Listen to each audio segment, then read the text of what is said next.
Sorry, that went down the wrong pipe. That was stupid. So if you guys have done any sort of skill-based sport or activity in your life, I'm sure you have all had one of those aha moments where you just discovered something and it made your task infinitely easier. I decided to put myself in the shoes of myself, 15 years ago. Like, what were my aha moments? And the very first one, we're going to go over it today.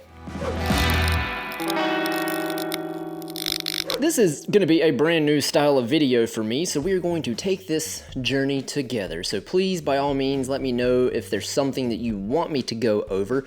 I do, in fact, hold a professional license on the mountain bike, but I would never ever tell anybody, hey, I'm a pro mountain biker. There's a huge difference in somebody like myself and somebody that is racing the World Tour circuit. I know that, I know my place kind of thing, but if you want to know anything, I'm more than happy to share my aha moments.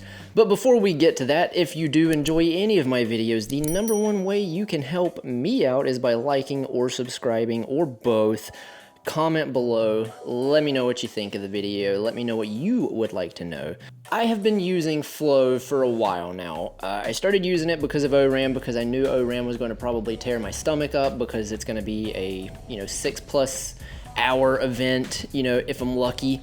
And I needed something to really help my GI distress. Talked to the people at Flow, they sent me some samples. Thank you guys very much. Flow, I have to admit, works amazingly. It works just as good, if not better, than something like your Scratch products or Osmo. So they've given me a discount code. It's Mossie20.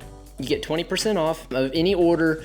I'll leave a link down below. They do give me commission for it, but by all means, if you have a local bike shop that carries this stuff, please guys, go support your local bike shop. So when you were just starting out, it seems like near impossible to complete some of your local trails. For me, it was something like Goat Hill out at Whitewater Center. When I am a 1 hour a week kid trying to figure out how to ride a mountain bike, watching guys go up the side of that climb, I thought that my goal in life is to be able to climb that. Little did I know at the time that one day that climb was going to be as easy as walking to the mailbox and back.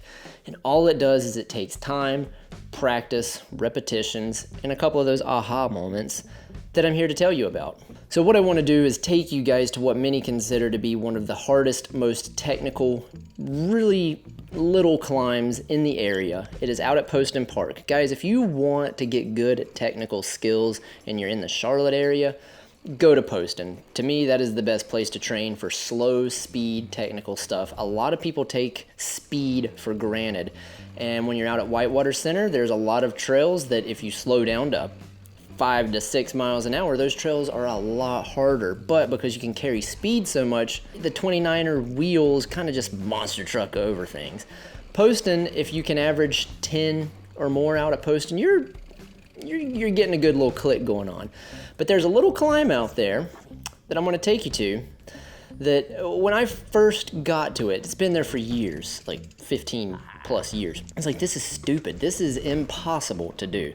Now, I conquered it a long time ago. It's still like 1 out of 10 times I will dabble on it. So it's still a technical little thing. It'll catch you off guard, but it's not as impressive as you think if you know how to do it. So I'm here to show you how to get up and over that climb. The best thing about this little climb is that it is small. It's really not that steep, but it is technical enough so you can session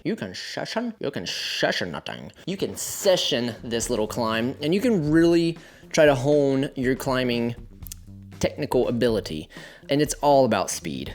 So I guess the easiest way to really visualize where I'm trying to get with this speed dilemma is think about some of the extremely technical descents that you have probably done, especially out at Poston. If you go out there, there's some technical descents, but you get through them with ease. And why can you take something like that and make it seem easy, but when you put it on a hill, it seems near impossible to do? And it all comes down to your speed. Now there is some technical ability, and I will go over that as well, but if you can get through most of Poston Park on the flat portions of Poston, if you can get through most of that stuff, you can get up this climb. If you pick the correct line, use a little bit of ability, but have speed as your friend. So let's describe this climb in detail. You're going to come across this nice little wooden bridge here. That's where I like to gain a little bit of my speed. Make a hard left. It's a very rooty little section here. You're going to pop up and over this rock that has a little bit of a cliff face on the left. If you do crash here, it's going to hurt because you're going to land on some rocks. And when it's wet, it's way, way worse. Now, this is where it gets really technical and most people get screwed up here. Is a kicker right at the end. It's a step up kind of thing, and it is in place of one of the steeper sections of this climb. That is what you really want to practice. The first two parts are easy. They look intimidating if you're new, but they're not hard whatsoever. The actual difficult part of this climb is right at the end here. Now, going back and referring to the speed thing, you can put this on every aspect of any trail using speed as your friend. But this is really emphasized on something like this technical climb. The first thing I would do, which I actually have never really done, which results in me crashing a lot and gaining the nickname the Octopus, because that's what I looked like going through the woods, is to walk the obstacle and pick your line before you decide to just, send it. So how do I actually ride this line? Come off the bridge, hard left. I get as much speed as I can, but you want to just keep light pressure on the pedals when you're going over these routes. You don't want to just monster truck over these routes. You want to put just light pressure on them. And then when you get to this little rocky section with the cliff on the left, just stay to the right a little bit. The line's there. You can see it. It's not hard at all. It just looks intimidating. I've seen too many people hit your brakes here. Do not hit your brakes. Don't hit your brakes barely at all on this climb.